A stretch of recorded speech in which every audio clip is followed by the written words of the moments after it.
Assalamualaikum warahmatullahi wabarakatuh. Perkenalkan, nama saya Anissa Sakdiah. Di sini saya akan menjelaskan pengertian dari emosi. Apa sih emosi itu?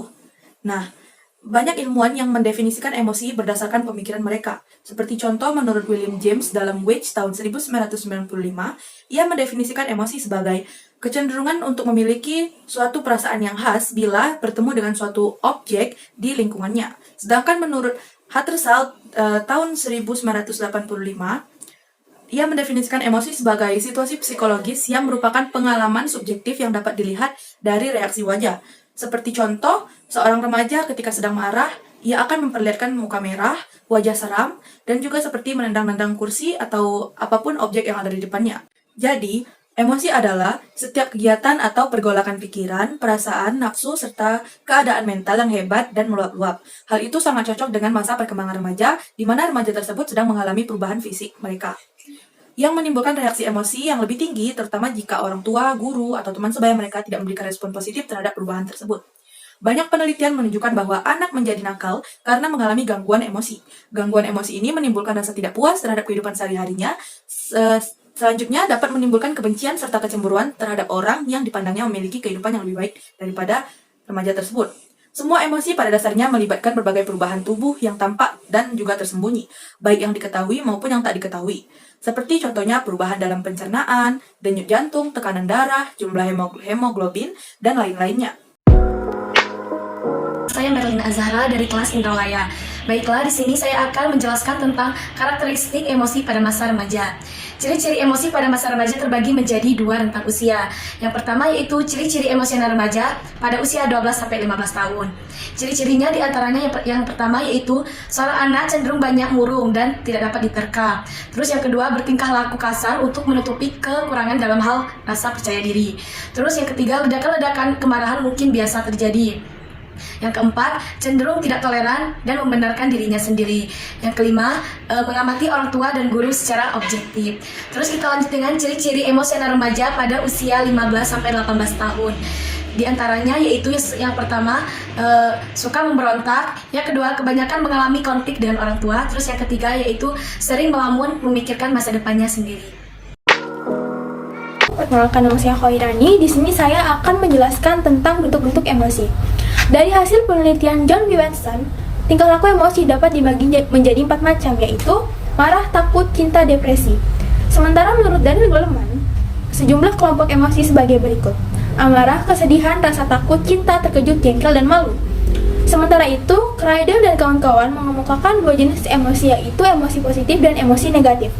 Emosi positif misalnya gembira, marah, sayang. Sedangkan emosi negatif, contohnya rasa benci, takut, dan marah. Selanjutnya, bila dilihat dari segi reaksinya yang ditimbulkan, emosi dapat dikelompokkan menjadi 3, yaitu emosi yang berkaitan dengan perasaan, contohnya adalah perasaan dingin, panas, sejuk, dan emosi yang berkaitan dengan kondisi fisiologis, contohnya sakit, meriang, dan sebagainya. Lalu ada emosi yang berkaitan dengan kondisi psikologis, misalnya cinta, malu, sayang, rasa benci, dan sebagainya. Perkenalkan, nama saya Amelia. Di sini saya akan menjelaskan usaha-usaha mengembangkan emosi remaja.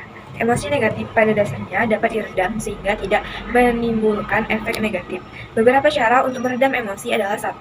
Berpikir positif. 2. Mencoba belajar memahami karakteristik orang lain. 3. Mencoba menghargai pendapat dan kelebihan orang lain.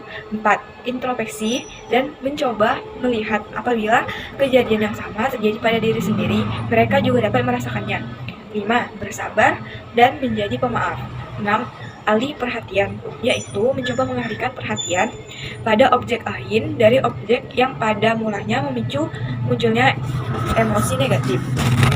Mengendalikan emosi itu penting. Hal ini didasarkan atas kenyataan bahwa emosi mempunyai kemampuan untuk mengkomunikasikan diri pada orang lain. Beberapa cara mengendalikan emosi menurut Mahmud 1990 yaitu: 1. Hadapi emosi tersebut. 2. Jika mungkin, tafsirkan kembali situasinya. 3. Kembangkan asa humor dan sikap realistis. 4. Atasi secara langsung problem-problem yang menjadi sumber emosi. Agar emosi remaja dapat berkembang dengan baik, dapat dirangsang, disikapi oleh orang tua dan guru dengan cara: 1. Orang tua, guru, serta orang dewasa lainnya dalam lingkungan anak, significant person, dapat menjadi model dalam mengekspresikan emosi-emosi negatif sehingga tampilannya tidak meledak. 2. Adanya program pelatihan beremosi baik di sekolah maupun di dalam keluarga. Misalnya, dalam merespon dan menyikapi sesuatu yang tidak sejalan sebagaimana mestinya. 3. Mempelajari dan mendiskusikan secara mendalam kondisi-kondisi yang cenderung menimbulkan emosi negatif dan upaya-upaya menanggapinya secara negatif. Perkenalkan, saya Priti Sinta. Saya akan menjelaskan materi mengenai faktor-faktor yang mempengaruhi perkembangan emosi remaja. Sejumlah faktor yang mempengaruhi perkembangan emosi remaja. Yang pertama itu ada faktor perubahan jasmani. Nah, ketidakseimbangan perubahan fisik sering menimbulkan akibat yang tidak terduga pada perkembangan emosi remaja. Karena tidak setiap remaja dapat menerima perubahan kondisi tubuhnya, seperti menjadi kasar dan mukanya penuh jerawat. Yang kedua, perubahan pola interaksi dengan orang tua. Nah, orang tua yang sering memberikan hukuman fisik kepada anaknya dengan cara memukuli pada masa remaja itu akan menimbulkan ketegangan yang lebih berat terhadap anak. Pemberontakan terhadap orang tua bahwa mereka berada dalam konflik dan ingin melepaskan diri dari orang tua. Nah, maka pola asuh yang diperlukan itu adalah dengan cara cinta kasih yang diperlukan, bukan dengan cara dipukuli ataupun melukai secara fisik, agar pola interaksi kepada orang tua itu tidak berubah. Baiklah, yang ketiga itu perubahan interaksi dengan teman sebaya. Cara khas remaja dalam membangun interaksi dengan teman sebayanya adalah dengan cara berkumpul untuk melakukan aktivitas seperti membentuk geng, membentuk kelompok. Itu biasanya terjadi pada masa remaja awal ya. Namun jika sudah memasuki masa remaja akhir atau dan di tengah, sebaiknya pembentukan geng itu dihindari karena bisa menimbulkan kejahatan ataupun perbuatan yang tidak baik. Dan pada masa ini yang menimbulkan masalah itu adalah emosi dengan hubungan cinta ya, cinta dengan lawan jenis, sehingga sangat dibutuhkan bimbingan dari orang tua ataupun orang yang lebih dewasa. Baiklah, yang keempat itu ada perubahan pandangan luar ya. Sikap dunia luar terhadap remaja itu sering tidak konsisten. Kadang sudah dewasa tapi masih dianggap anak kecil, begitu pun sebaliknya, sehingga menimbulkan kejengkelan pada diri remaja. Dan masyarakat masih menerapkan nilai-nilai yang berbeda untuk remaja laki-laki dan remaja perempuan. Kalau remaja laki-laki itu memiliki banyak teman perempuan, mereka mendapat predikat populer, sedangkan pada remaja perempuan itu sebaliknya. Nah, penerapan nilai ini jika tidak disertai dengan pemberian pengertian secara bijaksana dapat menyebabkan remaja bertingkah laku emosional. Dan kekosongan remaja sering dimanfaatkan oleh pihak luar yang tidak bertanggung jawab dengan melibatkan remaja yang ke dalam kegiatan-kegiatan merusak diri dan melanggar nilai-nilai norma seperti penyalahgunaan narkoba, minum-minuman keras, kriminal, dan lain-lainnya. Nah, berikutnya ada perubahan interaksi dengan sekolah.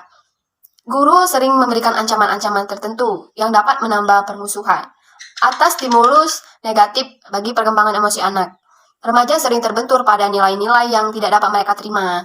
Timbullah idealisme untuk mengubah lingkungan. Idealisme ini tentunya tidak boleh diremehkan, sebab idealisme yang dikecewakan akan berkembang menjadi tingkah laku emosional yang destruktif. Emosi negatif mudah muncul dalam diri remaja. Menurut Harlock 1980 dan Leulacor 1963 itu karena orang tua atau guru memperlakukan mereka sebagai anak kecil yang menimbulkan harga diri mereka tuh dilecehkan. Apabila dirintangi, membina keakraban dengan lawan jenis terlalu banyak, dirintangi daripada disokong, merasa disikapi secara tidak adil oleh orang tua, merasa kebutuhan tidak dipenuhi orang tua, padahal orang tua mampu melakukannya, merasa disikapi secara otoriter, seperti dituntut patuh, banyak dicela, dihukum, dan dihina. Remaja biasanya juga mengalami gangguan emosi yang menyebabkan mereka bertingkah laku nakal. Mereka merasa tidak puas, benci terhadap diri sendiri, dan tidak bahagia. Adapun gangguan emosi yang mereka alami, antara lain itu merasa tidak terpenuhi kebutuhan fisik mereka secara layak, sehingga timbul ketidakpuasan, kecemasan, dan kebencian terhadap apa yang mereka alami. Merasa dibenci, disia-siakan, tidak dimengerti, dan tidak diterima oleh siapapun, termasuk orang tua mereka. Merasa lebih banyak dirintangi, dibantah, dihina, serta dipatahkan. Merasa tidak mampu atau bodoh. Mungkin karena tidak mengenal potensi atau karena khayalan mereka semata. Merasa tidak menyenangi kehidupan keluarga mereka yang tidak harmonis, seperti sering bertengkar, kasar, pemarah, cerewet, ataupun ada yang bercerai. Merasa menderita karena iri terhadap saudara, karena disikapi dan dibedakan secara tidak adil. Nah, emosi-emosi negatif tersebut akan berakibat terjadinya gangguan-gangguan, terjadinya emosi, gejala-gejala gangguan.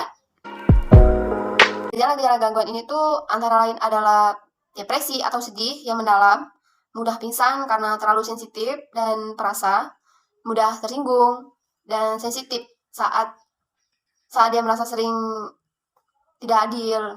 Terus sering cemas karena terlalu banyak memikirkan bahaya atau kegagalan. Sering ragu-ragu dalam memutuskan sesuatu karena terlalu banyak pertimbangan yang kadang-kadang pertimbangan itu tidak rasional. Terima kasih. Wassalamualaikum warahmatullahi wabarakatuh.